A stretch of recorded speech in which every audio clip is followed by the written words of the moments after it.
മരുമകളും ഭയങ്കര ചങ്കും ചങ്കുവാ. ആര്? പൊരയിൽ ഉമ്മയും മരുമകളും ഭയങ്കര ചങ്കും ചങ്കും. രാവിലെ എഴുന്നേറ്റ് ഒരടുക്കളയിൽ ഒരുമിച്ച് കയറി ഭക്ഷണമൊക്കെ ഒരുമിച്ച് ഉണ്ടാക്കി അങ്ങോട്ടും ഇങ്ങോട്ടും ചിരിച്ച് കളിച്ച് വർത്താനം പറഞ്ഞ് അങ്ങനെ നിൽക്കണതിൻ്റെ ഇടയിൽ 11 മണിയാകുമ്പോൾ ഉമ്മാൻ്റെ സ്വഭാവം പെട്ടെന്ന് മാറും. ഹൈ, നിങ്ങൾ ഉറങ്ങിയോ? 11 മണിയാകുമ്പോൾ ഉമ്മാൻ്റെ സ്വഭാവം. അപ്പം ഉമ്മാക്ക് ഓള് കഴുകിച്ച പാത്രത്തിൽ നെയ്യ്, ഓള് ഉണ്ടാക്കിയ ഉപ്പേരിയിൽ ഉള്ളി കൂടി, ഇങ്ങനെയൊക്കെ ഓള് ഉമ്മ പരാതി പറയാൻ തുടങ്ങും. പക്ഷെ ഒരു 10 മിനിറ്റ് ആ പരാതി പോവുള്ളൂ. 10 മിനിറ്റ് കഴിയുമ്പോഴത്തേന് ഉമ്മ വീണ്ടും മുട്ടിയേന്ന് പറഞ്ഞ് ഓളടുത്തേക്ക് തന്നെ ചെല്ലും. മനസ്സിലായില്ലേ? ഇതൊക്കെ കഴിഞ്ഞ് പിന്നെ രണ്ടാൾ ഒരുമിച്ച് ഭക്ഷണമൊക്കെ കഴിച്ച് ചിരിച്ച് കളിച്ചുമ്പോൾ 2 മണിയാകുമ്പോൾ ഉമ്മാൻ്റെ സ്വഭാവം പിന്നെയും മാറും. ഒന്നും കേട്ടോ ഔത്തുക്കോയി വരുമ്പോഴത്തേനും ഉമ്മാൻ്റെ സ്വഭാവം പിന്നെയും മാറി. അപ്പം പിന്നെയും കുറച്ച് കഴിയുമ്പോൾ ഒരു 10 മിനിറ്റ് കഴിയുമ്പോൾ ഉമ്മ വീണ്ടും പഴയ പോലെയായി. വൈകുന്നേരം ഒരു 3 മണിയാകുമ്പോൾ ഉമ്മാൻ്റെ സ്വഭാവം പിന്നെയും മാറും. ഇതും ഒരു 10 മിനിറ്റ് നീണ്ടിക്കൊള്ളും. ഇതെന്താന്ന് എനിക്കും മനസ്സിലായില്ലേ? ഇവളിതിങ്ങനെ പറഞ്ഞപ്പോൾ ഞാൻ വിചാരിച്ച തമ്പുരാൻ ഇത് എന്ത് സൈക്കോളജി അതിൻ്റെ പിറകിലുള്ളത്? ഉമ്മാക്ക് വല്ല ബോർഡർ ലൈൻ ഡിസീസ് ഉണ്ടോ? ഞാൻ ആലോചിച്ച വല്ല പേഴ്സണാലിറ്റി ഡിസോർഡർ ഒക്കെ ഉണ്ടോ എന്ന് ഇങ്ങനെ ചിന്തിച്ചിരിക്കുമ്പോൾ ആണ് ഓള് സംഗതി പറയണത്. എന്താ? ഉമ്മാക്ക് 3 പെൺകുട്ടികളാ. ഒരാൾ ഖത്തറിന്ന് നേരം വെളുത്ത് നീച്ചാൽ എപ്പോഴാണെന്നറിയോ? 11 മണിക്കാ. 11 മണിക്ക് നീച്ചുമ്പോൾ തന്നെ ഓൾ ആദ്യം ആരെയാ വിളിക്കുക? ഉമ്മാനെ അല്ലേ? പിന്നെ നാട്ടിൽ കിടക്കണ ഉമ്മാനല്ലേ വിളിച്ചോളോളം ഉമ്മാനെ വിളിക്കും. 2 മണിയാകുമ്പം രണ്ടാമത്തെ മകള് ചോറൊക്കെ തിന്ന് പാത്രമൊക്കെ കഴുകി വെച്ച് ഉച്ചമയക്കുന്നതിൻ്റെ നേരം ഉറങ്ങണീൻ്റെ പോളാരെ വിളിക്കും? ഉമ്മാനെ വിളിക്കും. 3 മണിയാകുമ്പം ആര് വിളിക്കും? പുറത്ത് വേറൊരു രാജ്യത്ത് 3 മണി പകലിലൊരു നാടുണ്ട്, ആ നാട്ടിൽ നിന്ന് മറ്റേ മോളും വിളിക്കും. കാര്യം പിടിയിട്ട് നിങ്ങൾക്ക് ഈ 3 പെൺമക്കളോട് വിളിച്ച് കളയുമ്പോൾ ഉമ്മ വല്ലാതെ തലയിൽ കയറ്റിയൊക്കെ ഉണ്ട് കേട്ടോ. എന്താ പറയും? ഉമ്മ വല്ലാതെ.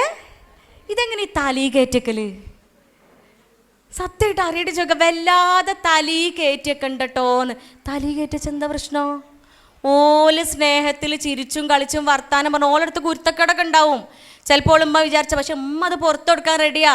ഉമ്മ ഓളോട് ക്ഷമിക്കാൻ റെഡിയാ. ഉമ്മയോളും ഭയങ്കര സ്നേഹത്തിലാണ്. പ്രിയപ്പെട്ടവരേ ആലോചിക്കുക, ഏത് ഖത്തറിന്ന് വിളിക്കുകയാണെങ്കിലും, ഏത് അറവങ്കരന്ന് വിളിക്കുകയാണെങ്കിലും, ഏത് നിലമ്പൂരിന്ന് എടക്കരന്ന് വിളിക്കുകയാണെങ്കിലും, ഏത് കോട്ടക്കെന്ന് വിളിക്കുകയാണെങ്കിലും കുറ്റം ഒന്ന് തന്നെയാണ് ഇല്ലേ? പഠിച്ചോൻ അതിനുള്ള ശിക്ഷ ഭൂമിയിൽ തന്നെ തരും എന്നാ പറയണേ. ഇല്ല, ഇവിടെ തന്നെ കിട്ടുന്നാ പറയണത്. 3 കുട്ടികളിലൊരു ഭാര്യയും ഭർത്താവും വന്നത് എന്തിനാണെന്നറിയോ? പേരക്കുട്ടിക്ക് ഈ വെല്ലിമ്മാനും വെല്ലിമ്മയും വെല്ലിപ്പിയും 5ാം ക്ലാസ് പഠിക്കണേ, 10ാം ക്ലാസ് പഠിക്കണേ, 1ാം ക്ലാസ് പഠിക്കണ ഓരോ മക്കൾക്ക് മൊബൈൽ ഫോൺ കൊടുക്കുകയാണെന്ന് പറഞ്ഞിട്ട് ഓൾക്ക് പോരേന്ന് പോകണം. ഓൾക്ക് വീട്ടിൽ നിന്ന് വേറെ താമസിക്കണം. ഞാൻ പറഞ്ഞു, ഉമ്മയും പാപ്പയല്ലേ, ഓരെ നോക്കാതെ ഒറ്റ മകൻ തന്നെയുള്ളൂ വീട്ടിൽ, ഓലെ നോക്കാതെ വേറെ പോവുകയെന്ന് ചോദിച്ചപ്പോൾ, അല്ലാതെ പിന്നെ എന്താ ഡോക്ടറെ കാട്ടുക? ഫോൺ ഉപയോഗിക്കാൻ പാടില്ല എന്നറിയില്ല? നിങ്ങൾ തന്നെയല്ലേ ക്ലാസ്സിൽ പറഞ്ഞ 0 to 2 years, പിന്നെ 2 വയസ്സ് വരെ 0 സ്ക്രീൻ ടൈം, 6 വയസ്സ് വരെ കുട്ടിക്ക് 1 മണിക്കൂറിലും താഴെ ഫോൺ കൊടുക്കാൻ പാടുള്ളൂ, നിങ്ങൾ തന്നെയല്ലേ പറഞ്ഞത്? എന്നിട്ട് പിന്നെ ഇത് ഉമ്മയും വാപ്പയും കൊടുക്കണേ നമ്മൾ എന്താ കാട്ടുക? അപ്പം വല്യമ്മയും വല്ലിപ്പയും പേരക്കുട്ടിയൊക്കെ ഫോൺ കൊടുക്കണമെന്നുള്ള പേരിൽ ഓല പൊരയിൽ ഒറ്റക്കാക്കി വേറെ താമസിക്കാനുള്ള മനസ്സുള്ള ആര്? കയ്യടിയൊക്കെ നിന്നോ? ആര്? മരക്കളില്ലേ? അമ്മായിമാരെ പറഞ്ഞപ്പോൾ എന്തേനില്ലേ ഓല കയ്യടി? നല്ല ആൾക്കാരാ. മരക്കൾ ഇത്ര മെച്ചൊന്നുമില്ലെന്നേ, അതല്ല പറഞ്ഞു തരുന്നത്.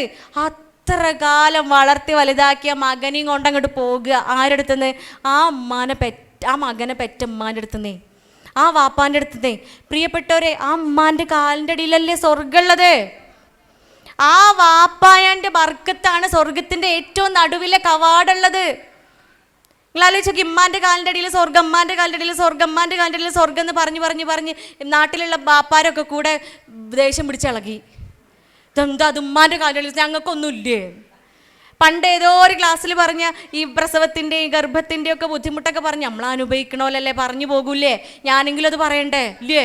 അത് പറഞ്ഞ് ആ വീഡിയോൻ്റെ ക്ലിപ്പ് ആരോ എടുത്തിട്ട് അതിൻ്റെ താഴെ വാപ്പാരൊരു കമൻറ്റിൻ്റെ എണ്ണയാളെ അവസാനം അതിൻ്റെ കമൻറ്റ് ഓഫാക്കിയിടാൻ പറഞ്ഞ ആരോ. ആ ബാപ്പാര് പറയാ, അല്ല ഓക്കിതിങ്ങനെ വയറിൻ്റെ ഉള്ളിൽ നിന്ന് വലുതാവണമെങ്കിൽ ഭക്ഷണം കൊടുക്കണ്ടേ? ഭക്ഷണം കൊടുക്കണമല്ലോ, കിട്ടണമല്ലോ. പിന്നെ മസാല ദോശ എന്ന് പറയുമ്പോൾ മസാല ദോശ, നെയ് റോസ്റ്റ് എന്ന് പറയുമ്പോൾ നെയ് റോസ്റ്റ്, അല്ല ഉപ്പിലിട്ടതെന്ന് പറയുമ്പോൾ ഉപ്പിലിട്ടത്, ഇതൊക്കെ വാങ്ങിക്കൊടുക്കാനേ രാവന്തി അധ്വാനിക്കണം, പ്രയാസപ്പെടണം, കഷ്ടപ്പെടണം. ഒരു വാപ്പാൻ്റെ അധ്വാനം അതിൻ്റെ പിറകിലുണ്ട്. അപ്പോഴാണ് തപ്പി പിടിച്ച് ഒരു ഹദീസ് കണ്ടുപിടിച്ചത്. അതെന്താ? വാപ്പാൻ്റെ ബർക്കത്താണ് സ്വർഗത്തിൻ്റെ നടൂല കവാടം. സന്തോഷമായില്ല? വാപ്പാരില്ലെങ്കിലും വാപ്പാർക്ക് വിളിച്ച് പറഞ്ഞു കൊടുത്താളി ഫോണിൽ ഇല്ലേ? വാപ്പാൻ്റെ സന്തോഷമാണ്, വാപ്പയുടെ സംതൃപ്തിയാണ് പ്രിയപ്പെട്ടവർ. ഉമ്മാൻ്റെ കാലിൻ്റെ അടിയിലല്ല സ്വർഗ്ഗമുള്ളത്, എന്നാൽ സ്വർഗത്തിൻ്റെ നടുവില കവാടം തന്നെ വാപ്പാക്കുള്ളതാ. ചില്ലറ കാര്യമില്ല. നമ്മളിങ്ങനെ പറയില്ല, അല്ലെങ്കിൽ എന്താ അമ്മ അങ്ങക്കറിയാം അല്ലേ? ലിപ്സ്റ്റിക് ഇടണ്ടെന്ന് പറയുമ്പോൾ, അല്ലെങ്കിൽ ആ പാൻറ്റൊന്ന് കുറച്ച് ഇറക്കിക്കളാ, ആ കഴുത്ത് ഇങ്ങനെ കാണിക്കല്ലേ, മാറൊന്നും അങ്ങനെ കാണിച്ച് നടക്കല്ലേ, എന്നിട്ട് പിറ്റേന്ന് പീഡിപ്പിച്ചോന്നും പറഞ്ഞ് നടക്കും ഇല്ല. നമ്മൾ ഈ ഹൈവേ ഉണ്ടല്ലോ, ഈ കോട്ടക്കൽ ഹൈവേയിൽ, ഈ ഹൈവേൻ്റെ എനിക്ക് ഓർമ്മയില്ല, ഏതോ ഒരു ഹൈവേയിലൂടെ പോകുമ്പോൾ ഒരു പോസ്റ്റ്, എന്തോ ഒരു പരസ്യത്തിൻ്റെ ബോർഡ് കണ്ടതാ. പരസ്യത്തിൻ്റെ ബോർഡിൽ ദൂരം തന്നെ ഒരു പെണ്ണിനെ കാണുന്നുണ്ട്. ഡ്രസ്സ് ഇട്ടിട്ടുണ്ടോ എന്ന് ചോദിച്ചാൽ ഇട്ടിട്ടുണ്ട്, ഇല്ലേന്ന് ചോദിച്ചാൽ ഇല്ല എന്നുള്ള മട്ടിലൊരു പെണ്ണ് ആ പോസ്റ്ററിലുള്ളത്. അടുത്തെത്തിയപ്പോൾ അത് തീപ്പെട്ടിൻ്റെ പരസ്യമാണ്. പൊന്നാര നാട്ടുകാരെ, തീപ്പെട്ടിൻ്റെ പരസ്യത്തിൽ നിന്നിട്ട് ആ പെണ്ണ് ഒന്ന് ആലോചിച്ച് നോക്കി. അപ്പോൾ പെണ്ണിനെ എന്താക്കി മാറ്റാണ്? ഒരു മാർക്കറ്റിംഗ് തന്ത്രമാക്കി മാറ്റാണ് പെണ്ണിനെ. ഓളെ ശരീരത്തിനെ മാർക്കറ്റ് ചെയ്യുക, എന്നിട്ട് അതിനിങ്ങനെ നിന്നൊടുക്കുക പെണ്ണുങ്ങൾ. എന്നാലോ ഈ നിന്നൊടുക്കുന്ന പെണ്ണുങ്ങളൊക്കെ പുറത്തിറങ്ങുമ്പോൾ ഇടുന്നത് എന്താണെന്നറിയോ? പർദ്ദ. നിങ്ങൾ കേട്ടിരുന്നോ? സെലിബ്രിറ്റീസിൻ്റെ ഒക്കെ ഇൻ്റർവ്യൂ, 2-3 സെലിബ്രിറ്റീസിൻ്റെ ഇൻ്റർവ്യൂ ഞാൻ ഈ ഒരു പേർപ്പസിന് വേണ്ടി കണ്ടിട്ടുണ്ടായിരുന്നു. ഓരൊക്കെ പറയുകയാണ് എന്തെന്നറിയോ? പുറത്തിറങ്ങുമ്പോൾ മാളുകളിലൊക്കെ നിങ്ങൾ എങ്ങനെയാണ് പോകല്, ആരാധകരൊക്കെ വരൂലേ എന്ന് ഇൻ്റർവ്യൂവർ ചോദിച്ചപ്പോൾ പറഞ്ഞതാ, മാളിലൊക്കെ ഒരു പർദ്ദ ഇട്ടിട്ടല്ലേ പോവുക. ഏത് മാളിൽ പോകുമ്പോൾ ആൾക്കാരുടെ ഇടയ്ക്ക് ഇറങ്ങുമ്പോൾ പർദ്ദയും മഫ്തി ഇട്ടിട്ടാ പോകുകയെന്ന്, മുഖമൊക്കെ മറച്ചിട്ടാ പോവാന്ന്. എന്നിട്ട് അതിൻ്റെ കൂടെ ഒരു കൂട്ടിച്ചേർക്കുക, ഈ വസ്ത്രം ഭയങ്കര ഒരു പ്രൊട്ടക്ഷനല്ലേന്ന് അല്ലേ? നമ്മൾ 8 വയസ്സായാലും 10 വയസ്സായാലും കുട്ടിക്ക് ശരീരം കാണുന്ന ഡ്രസ്സ് ഇട്ട് കൊടുക്കും. എന്നിട്ട് പിന്നെ 15 വയസ്സായോളം അതന്നെ ഇടാൻ വാശി കാണിക്കും. അപ്പം പറയും ഔറത്ത് കാണിക്കുക, അതാക്കുക ഇതാക്കുക എന്ന് പറഞ്ഞിട്ട് എമ്മി മോളും പിന്നെ അംഗം വെട്ടല. ഇതെപ്പോൾ പഠിപ്പിച്ചു കൊടുക്കണം? ഇതെപ്പോൾ പഠിപ്പിച്ചെടുക്കണം പ്രിയപ്പെട്ടവരെ? ക്ലിനിക്കിൽ കൗൺസിലിംഗ് വന്നൊരു പെൺകുട്ടി പറഞ്ഞതാ, ആ കുട്ടീനെ, ഒരു ആൺകുട്ടിയും പെൺകുട്ടിയാണ് വീട്ടിലുള്ളത്. നിങ്ങൾ ഉറങ്ങിയോ? ആ, ഒരു ആൺകുട്ടിയും പെൺകുട്ടിയാണ് വീട്ടിലുള്ളത്. മോന് +2-ലും ഈ പെൺകുട്ടി 10ാം ക്ലാസ്സിലും. അപ്പോൾ ഇമ്മ നല്ല പാരൻറ്റിങ്ങാണ് കൊടുത്തത്. കാരണം എന്താ വെച്ചാൽ 2 പേരും ഈക്വലായിട്ട് അമ്മ വളർത്തിയത്. രാവിലെ എഴുന്നേറ്റ് പോരുമ്പോൾ 2ആളും കിടന്നുറങ്ങിയ ബെഡ്ഷീറ്റ് മടക്കി വിരിച്ച് വൃത്തിയാക്കിയിട്ട് വേണം പോരാൻ. അതിൽ ആൺപെൺ വ്യത്യാസമില്ല. ശരിക്കുണ്ടോ? ഉണ്ടോ? ഇസ്ലാമിലുണ്ടോ? ഇല്ലെന്നയാളെ. റസൂൽ കരീം സല്ലല്ലാഹു അലൈഹി വസല്ലം കാണിച്ചെന്ന ജീവിതം ഇങ്ങോട്ട് ജീവിക്കാൻ നിന്നാലേ ഇവിടുത്തെ ആണുങ്ങളൊക്കെ കുടുങ്ങും ഇല്ലേ? ഇവിടുത്തെ ആണുങ്ങളൊക്കെ കുടുങ്ങും. പണ്ടൊരു ദിവസം ചോദിച്ചില്ലേ, എടീ അനക്ക് എൻ്റെ ഖദീജ ആയിക്കൂടേന്ന് ചോദിച്ചു. അപ്പോൾ തിരിച്ചു ചോദിച്ചു, എന്നാ നിങ്ങൾ എൻ്റെ റസൂലാവോന്ന്. അപ്പോൾ പറഞ്ഞു, എന്നാ ഗതിയിട്ട് ഖദീജ ആവണ്ട. കാരണം എന്താ?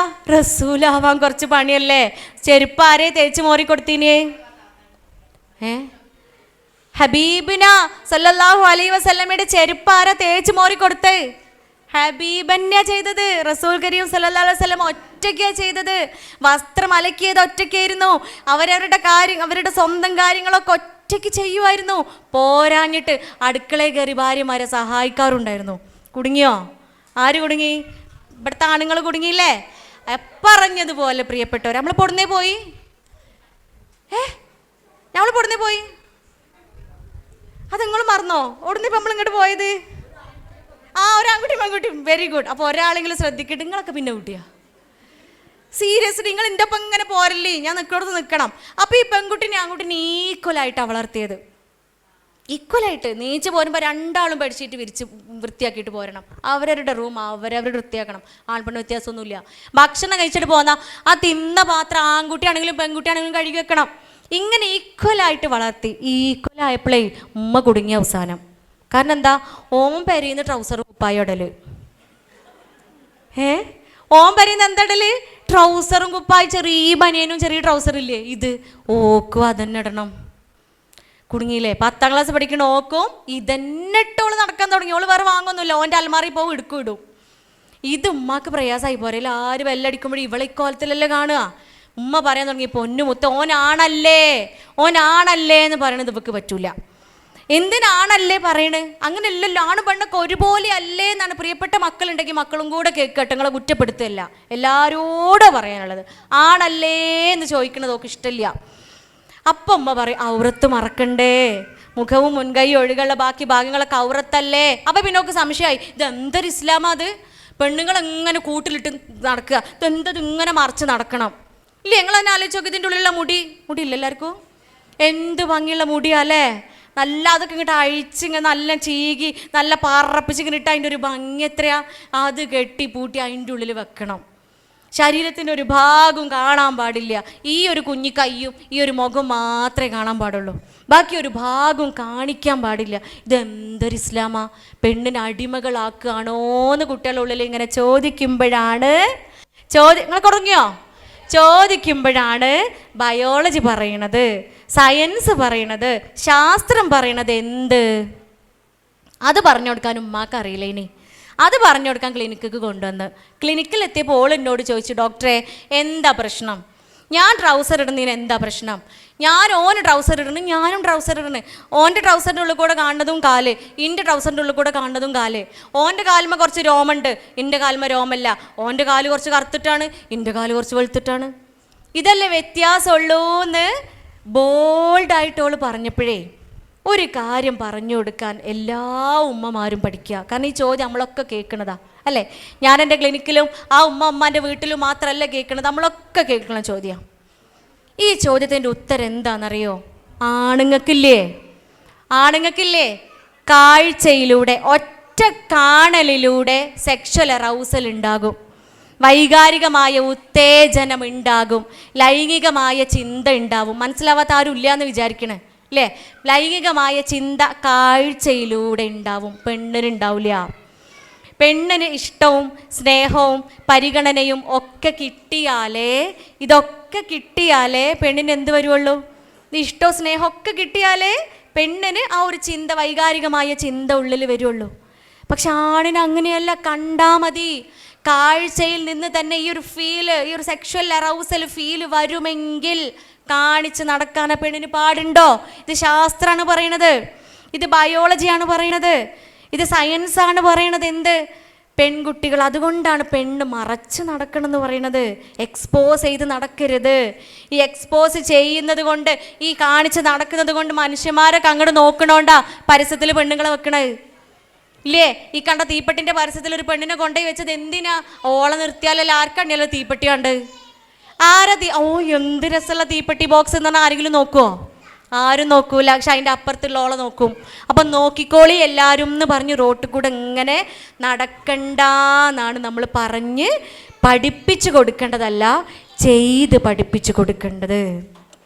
പ്രിയപ്പെട്ടവരെ, സന്ദർഭോചിതമായി പറഞ്ഞതാ. നമ്മളെ കുട്ടികളെ, നമ്മളൊക്കെ ആഗ്രഹം ഏറ്റവും നല്ല മക്കളാവണം ഇല്ലേ? എത്ര പേര് ഇവിടെ ആഗ്രഹിക്കുന്നവരുണ്ട് എൻ്റെ കുട്ടി ഇന്നെപ്പോലെ ആവണം എന്ന്? Very good. 2-3 ആൾക്കാർ, 4, 5, 6, 7 ആ കൈ പൊങ്ങുന്നുണ്ട്. എന്തേപ്പോ പറഞ്ഞു എല്ലാവരും പൊക്കട്ടെ, ഞാനും പൊക്കുകയാണെന്ന്.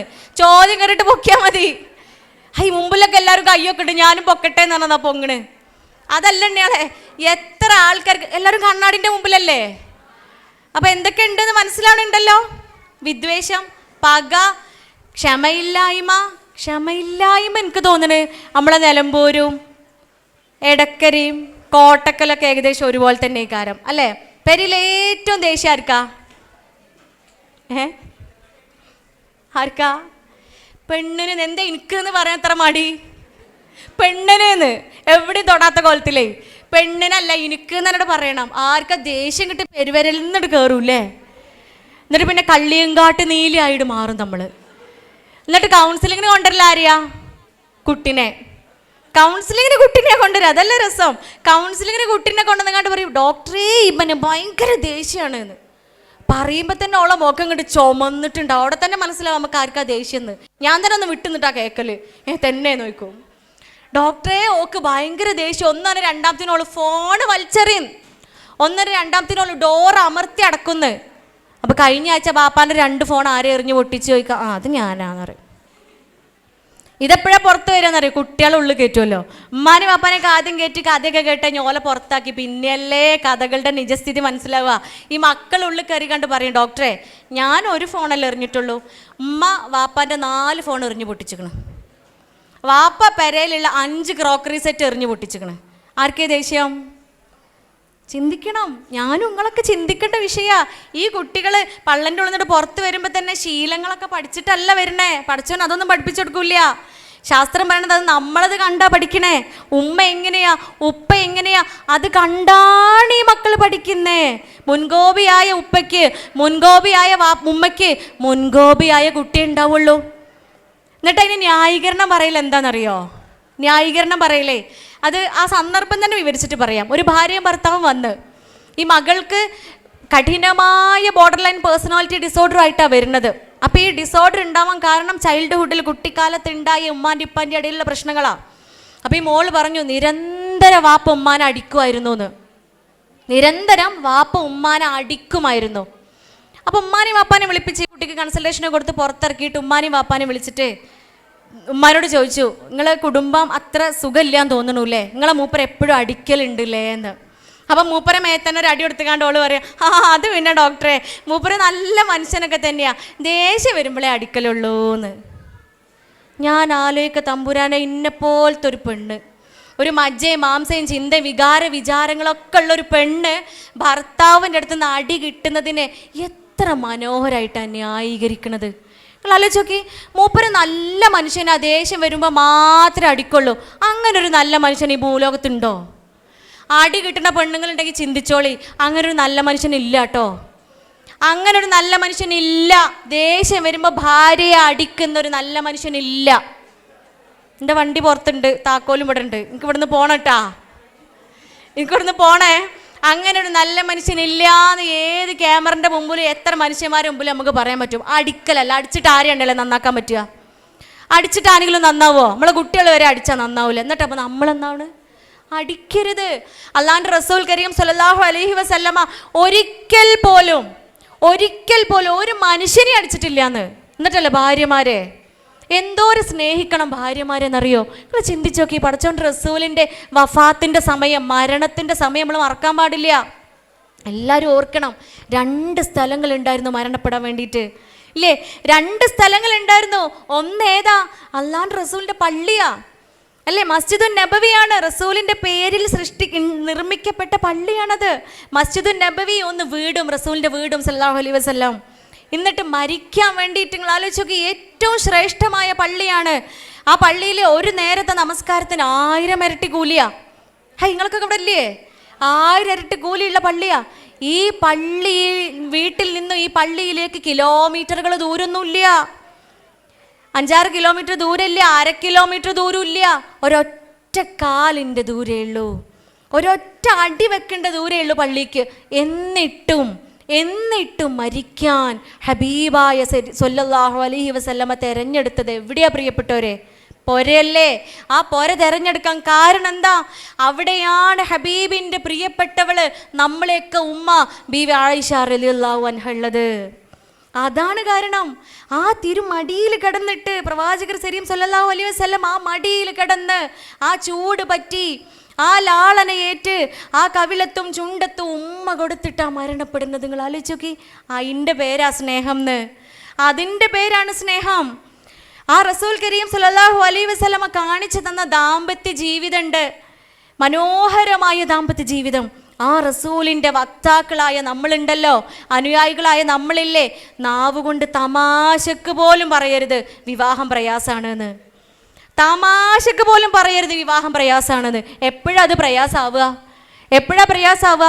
അങ്ങാടിയിൽ കണ്ട വിവാഹ ജീവിതം വീട്ടിൽ നടത്തുമ്പോൾ, അല്ലെങ്കിൽ റിയൽ അല്ലാത്ത റീൽസിലും ഷോർട്സിലും കണ്ട വിവാഹ ജീവിതം വീട്ടിൽ നടത്തുമ്പോൾ, അതിന് ദൈവത്തിലേക്ക് വരണം, പടച്ചോനിലേക്ക് വരണം, അല്ലേ?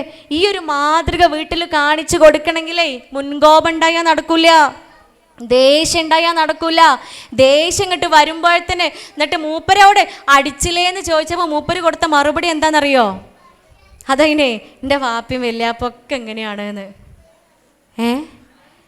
കേട്ടങ്ങള്? ചായ എല്ലാവർക്കും എത്തുവേ, ബേജാറാക്കണ്ട. എൻ്റെ വാപ്പിയും വല്യാപ്പിയും ഒക്കെ എങ്ങനെയാണ് എന്ന് പറയണ പ്രിയപ്പെട്ടവരെ, നിങ്ങളോട് പറയല്ല എന്താണെന്നറിയോ?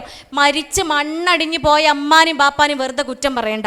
മുൻകോപം വാപ്പാൻ്റെ ഇമ്മാൻ്റെ ജീനിൽ കൂടെ കിട്ടൂല. മനസ്സിലായോ?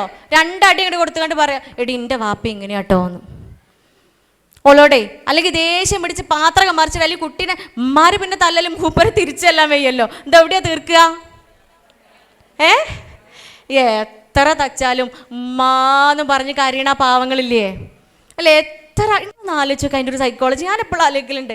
ഞാനേക്കാരം പിച്ചണേ എന്നാലും ഉമ്മാന്ന് പറഞ്ഞ കാര്യം തന്തല്ലേക്കുള്ളൂ ഈ കുട്ടിയൊക്കെ. എത്ര നുള്ളിയാലും ഉമ്മാന്ന് പറഞ്ഞ കാര്യ നുള്ളണ ആ ഉമ്മാൻ്റെ പേര് വിളിച്ച ഒരു സ്നേഹം അല്ലേ? നിങ്ങൾ ആലോചിച്ചൊക്കെ 34ാമത്തെ വയസ്സായി എനിക്ക്. ഇന്നും എൻ്റെ അമ്മ രാവിലെ വണ്ടി എടുത്ത് ക്ലിനിക്കിൽ ഇറങ്ങുമ്പോൾ എന്നോട് ചോദിക്കുക, ഉമ്മാൻ്റെ കുട്ടി വണ്ടിയിൽ എണ്ണ അടിച്ചിട്ടില്ലേ, മറന്നിട്ടില്ലല്ലോ എന്ന്. ഉമ്മക്കറിയാം ഞാൻ ആദ്യം പമ്പ് കയറ്റി എണ്ണ അടിച്ചിട്ടേ വണ്ടി എടുക്കുള്ളൂ. എന്നാലും എൻ്റെ ഉമ്മ ചോദിക്കും, എന്ത് ഉമ്മാൻ്റെ കുട്ടി എണ്ണ അടിച്ചില്ലേന്ന്. എൻ്റെ ഉമ്മ മാത്രമേ എപ്പോഴും ചോദിക്കുള്ളൂ, എന്ത് ശരിക്കും ഉറങ്ങലില്ലേന്ന്. എൻ്റെ ഉമ്മ മാത്രമേ എപ്പോഴും ചോദിക്കുള്ളൂ, നന്നായിട്ട് ഭക്ഷണം കഴിക്കണില്ലേന്ന്. അല്ലേ? അങ്ങനെയൊക്കെ ഒരു ഉമ്മ നമുക്ക് ഇല്ല പ്രിയപ്പെട്ടവരെ. ഇല്ല, എൻ്റെ വീട്ടിലുണ്ട് എൻ്റെ അമ്മായിമ്മ ഷുഗറുണ്ട്, നല്ല ഷുഗറാ. രാത്രി അതുകൊണ്ട് ചപ്പാത്തിയാണ് വീട്ടിലെല്ലാവരും കഴിക്കുക. ആരൊഴികെ ഉമ്മൊഴികെ ആർക്കാ ഷുഗർ? ഉമ്മാക്ക്. ഉമ്മൊഴികെ ബാക്കി എല്ലാവരും എന്താ തിന്നുക? ചപ്പാത്തി. ഉമ്മാക്ക് എന്താ പണിയെന്നറിയോ? ഉച്ചക്കത്തെ ചോറ് കുറച്ച് ചിലപ്പോൾ ബാക്കിയുണ്ടെങ്കിൽ ഇനിയിപ്പോൾ അത് കളയണ്ടേന്ന് പറഞ്ഞ് ആരും കാണാതെ സ്റ്റോർ റൂമിൻ്റെ മൂലൊക്കെ പോയി നിങ്ങാണ്ട് തിന്നണ് കണ്ട നമ്മൾ സമ്മതിക്കില്ലല്ലോ. അടുക്കളൻ്റെ സൈഡിൽ പോയിരുന്നു കണ്ട് തിന്നും. അങ്ങനെയുള്ള ഉമ്മമാരും ഭാര്യമാരും നമ്മളൊക്കെ അല്ലേ? അങ്ങനെയുള്ള ഉമ്മമാരാണ് നമുക്കൊക്കെ ഉള്ളത്. അത്രയും സ്നേഹനിധിയായ ഭാര്യമാർ ആണ് നമ്മളൊക്കെ. നിങ്ങളെന്നെ ആലോചിച്ച് നോക്കി. ആണുങ്ങളോട് പോയി പറയാ, ഈ പരിപാടി കഴിഞ്ഞ് പെരയിലങ്ങോട്ട് ചെല്ലുമ്പോഴേ BP കുറഞ്ഞ് തളർന്നങ്ങോട്ട് വീണെന്ന് വിചാരിക്കേ. BP കുറഞ്ഞ് തളർന്നങ്ങോട്ട് വീണെന്ന് വിചാരിക്കുക.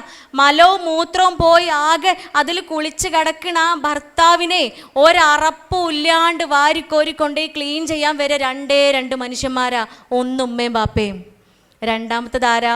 ഓളന്യാ. ഇല്ലേ? ഈ അറപ്പില്ലാതെ ഭർത്താവിനെ ശുശ്രൂഷിക്കുന്ന ആ സ്നേഹത്തിൻ്റെ പേരാണ് പ്രിയപ്പെട്ടവരെ ദാമ്പത്യം. ആ സ്നേഹ പുരയിലുണ്ട്. അല്ലാണ്ട് ദേഷ്യം വരുമ്പോഴത്തേന് എൻ്റെ ബാപ്പയും വെല്ലിമ്മയും ഇങ്ങനെയാന്ന് പറഞ്ഞിട്ട് തല്ലലല്ല, അല്ലാണ്ട് മൂപ്പരോട് ദേഷ്യം പിടിക്കലല്ല, ദിവസങ്ങളോളം പിണങ്ങി 2 റൂമിൽ കിടന്നുറങ്ങലല്ല പ്രിയപ്പെട്ടവരെ. ഇതല്ല നമ്മളാരും മക്കൾക്ക് മാതൃക കാണിക്കേണ്ടത്. എന്നിട്ട് പിന്നെ കള്ളുടിച്ച് കഞ്ചാവ് അടിച്ചെന്ന് പറഞ്ഞുകൊണ്ട് കുട്ടികൾ കള്ളുടിക്കണം, അല്ലെങ്കിൽ കഞ്ചാവ് അങ്ങോട്ട് വലിക്കണം. അപ്പം അമ്മയും ബാപ്പയും ഭയങ്കര ചങ്കുവാ. കുട്ടി കേടന്ന് പോയല്ലോ. അപ്പം പിന്നെ ക്ലാസ്സൊക്കെ കേട്ട് വീട്ടിൽ സമാധാനം അല്ലെങ്കിൽ കുട്ടികൾ കേടന്ന് പോകും. വീട്ടിൽ സന്തോഷം അല്ലെങ്കിൽ കുട്ടികൾ നശിച്ചു പോകും. വീട്ടിൽ സ്വസ്ഥത അല്ലെങ്കിൽ കുട്ടികൾ സ്വസ്ഥത കിട്ടുന്നിടത്തേക്ക് പോകും. 4 വയലിൽ കിട്ടുകാണ്ട് പിന്നെ 2 ആൾ ഒരു റൂമിൽ കിടക്കും. ഇല്ലേ? പിന്നെ 2 ആൾ ഒരുമിച്ച് ഭക്ഷണം കഴിക്കും. പിന്നെ 2 ആൾ ഒരുമിച്ച് യാത്രകളൊക്കെ പോകും. നിങ്ങൾ ആലോചിച്ചൊക്കെ, അതിനൊന്നും കാത്തിക്കണ്ടാന്നേ. ഈ മക്കൾക്ക് ഏറ്റവും നല്ല മാതൃക വീട്ടിൽ കാണിച്ചു കൊടുക്കണം. എല്ലാവരും കണ്ണാടിൻ്റെ മുമ്പിലല്ലേ? അപ്പം ആലോചിച്ച് നോക്കുക, എനിക്ക് എൻ്റെ പുതിയ അപ്പളിനോട് എന്തെങ്കിലും വെറുപ്പുണ്ടോ? മനസ്സാണല്ലോ നമ്മൾ അറിയേണ്ടത്, മനസ്സാണല്ലോ നമ്മൾ മൊഞ്ചാക്കേണ്ടത്.